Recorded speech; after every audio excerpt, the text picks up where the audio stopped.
Et pour la fin de ce journal, depuis quelque temps, l'opinion assiste à la sortie médiatique de plusieurs compatriotes, des sorties empreintes de propos jugés inopportuns par certains observateurs, tels que Lariska Lormamengi et Bertin Osaga.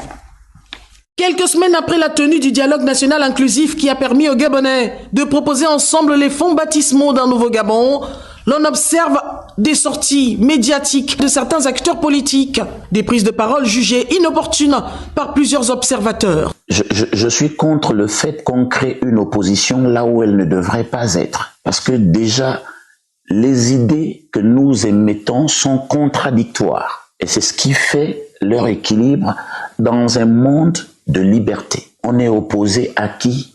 Le président de la transition a dit « je prends à gauche, je prends à droite, je travaille avec tout le monde ». Si aujourd'hui nous commençons à lui opposer une opposition, qu'est-ce que cela doit transparaître? Qu'est-ce qu'on entend par là? Les autres questions relatives à la politique ne concernent pas le Gabonais aujourd'hui. Le pouvoir d'achat est tellement élevé que le CTRI se doit de se pencher vers la diminution des prix des produits de première nécessité. C'est ce que le Gabonais veut. Ceux qui critiquent étaient là hier. Est-ce qu'ils ont critiqué? Non. Je crois qu'ils sont en train de perdre un tout petit peu la part de leur gâteau. Ce que disent les uns et les autres peut être pensé par la majorité silencieuse des Gabonais.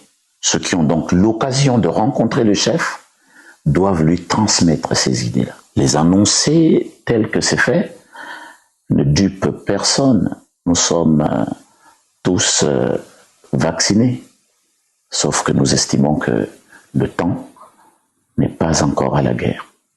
Le temps n'est pas encore au combat. Construisons notre pays pour que la République arbitre nos combats. Tout ce qui se fait au Gabon se fait par les Gabonais, avec les Gabonais, pour les Gabonais. Ce qu'il faut également retenir, c'est que les Gabonais veulent se sentir compris, que les nouvelles autorités tiennent véritablement compte de ces cris d'alerte où se cache parfois un fond de vérité, car nous devons impérativement tirer les conséquences des erreurs du passé pour que vive le nouveau Gabon que nous voulons.